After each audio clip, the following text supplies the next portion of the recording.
In a quiet town in Eastern Europe during the late 1980s, nestled between cobblestone streets and aging storefronts, there stood a small butcher shop.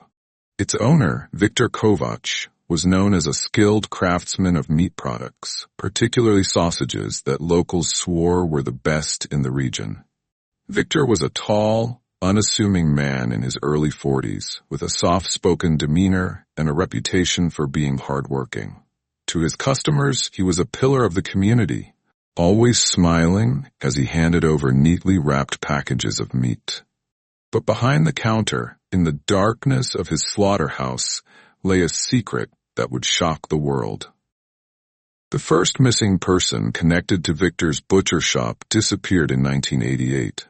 Maria Liska, a 22-year-old waitress at a nearby pub, was last seen entering the shop late in the afternoon, carrying a small grocery bag. Her family reported her missing days later, but the investigation went cold. In a town where people sometimes left for larger cities without warning, her disappearance was chalked up to youthful spontaneity. Nobody suspected Viktor, who continued his quiet life, serving meat to unsuspecting customers. Maria was Viktor's first known victim. He had lured her into the back room of his shop under the pretense of offering her leftover scraps for her family's dog. Once inside, Viktor struck her from behind with a blunt instrument, rendering her unconscious. He restrained her with ropes and waited until the shop closed for the day. Under the flickering light of a single bulb, he methodically killed her using a butcher's knife. His years of experience making the gruesome act disturbingly efficient. Over the course of the night, he dismembered her body and disposed of her remains by grinding them into sausage meat, which he stored in his freezer for later sale. The next morning, Viktor opened his shop as usual, greeting customers with his usual friendly demeanor. Over the next few years, more disappearances followed, each with chilling precision. In 1989, a young man named Tomas Novak, who delivered produce to Viktor's shop, vanished. Tomas was a friendly and reliable worker who often stayed to chat with Viktor after completing his deliveries. On the day of his disappearance, Viktor invited Tomas to have a drink in the back room. Unbeknownst to Tomas, Viktor had spiked the drink with a powerful sedative. When Tomas passed out, Viktor carried out his grisly routine. He dismembered the body and disposed of parts in the same manner as before. The rest he buried in the woods behind his shop under the cover of darkness. By 1991, the pattern of disappearances had escalated. Viktor's victims were no longer just people he knew personally. He began targeting drifters, travelers, and the vulnerable, individuals who wouldn't be immediately missed. A traveling salesman, last seen eating lunch near the shop, vanished without a trace.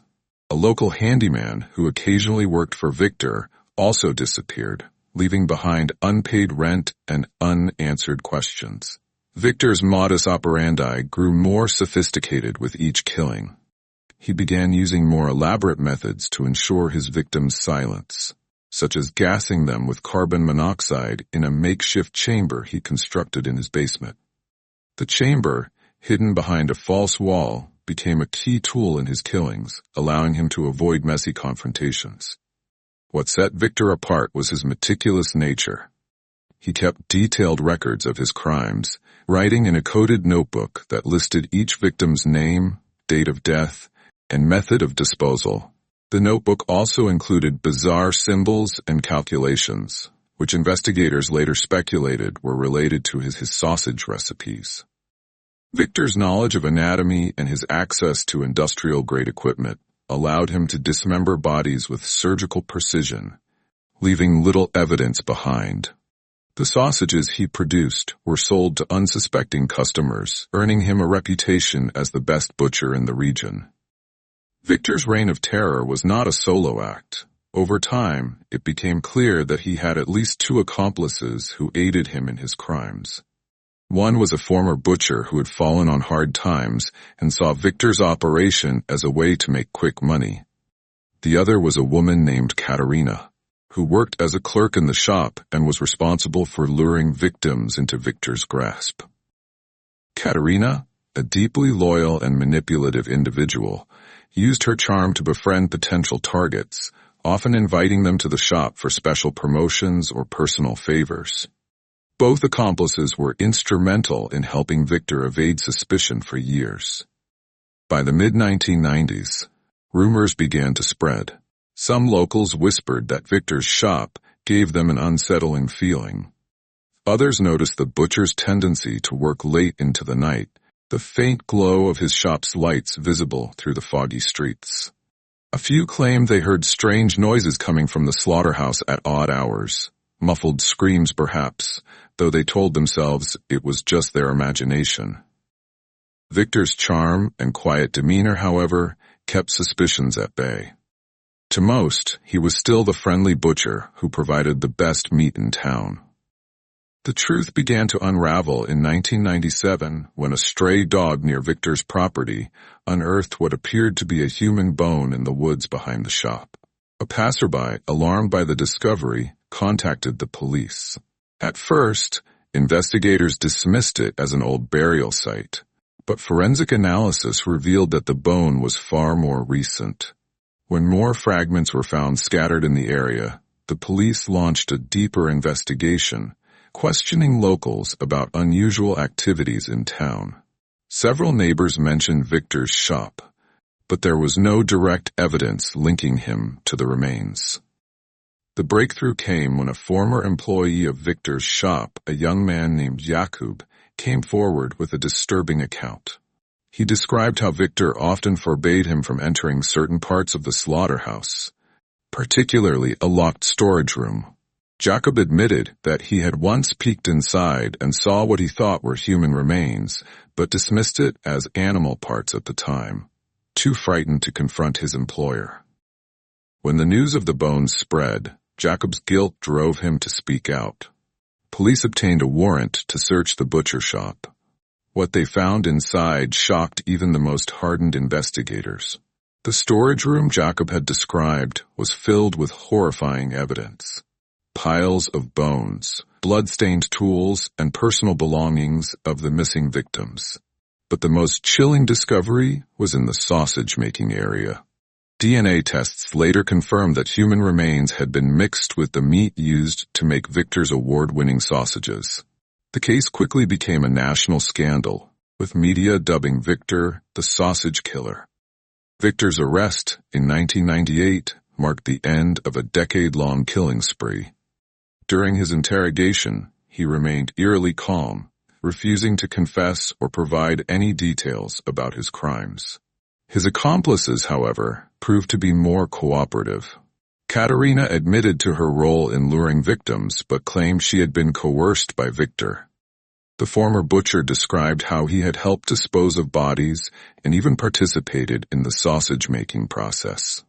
Their testimonies painted a chilling picture of a calculated and organized operation. The trial began in early 1999 and became one of the most sensational cases in the country's history. Crowds gathered outside the courthouse every day, holding signs demanding justice for the victims. Inside the courtroom, the prosecution presented a mountain of evidence: DNA samples, forensic analysis of the tools found in the shop, and testimony from former employees and locals who had grown suspicious of Victor's activities. The defense argued that Victor was being framed, but his cold, emotionless demeanor on the stand did little to sway the jury. During the trial, chilling details of Victor's psyche emerged. Psychologists described him as a deeply disturbed individual with a pathological need for control. He viewed his victims not as people, but as raw materials for his craft. Victor himself offered little insight, refusing to confess or explain his actions. His only statement to the court was, "I did what I had to do to survive." The trial lasted 6 months, culminating in a guilty verdict on multiple counts of murder, abuse of corpses, and fraud. Victor was sentenced to life in prison without the possibility of parole. The judge, in his closing remarks, called Victor's actions an affront to humanity and expressed hope that the victims' families would find some measure of closure. In prison, Victor remained a chilling figure. He refused interviews with the media and rarely spoke to other inmates or guards. Some reported that he spent hours staring at the walls of his cell, while others claimed he continued to sketch diagrams of meat processing techniques in his notebook. Despite his isolation, his notoriety made him a target. In 2001, Victor was severely beaten by a group of inmates who saw him as the embodiment of evil. He survived the attack but was left permanently disfigured. Over the years, the full extent of Victor's crimes continued to unfold. Police linked him to at least 40 victims, though some investigators believe the true number may be higher. His case prompted sweeping changes in how missing persons cases were handled in the region, as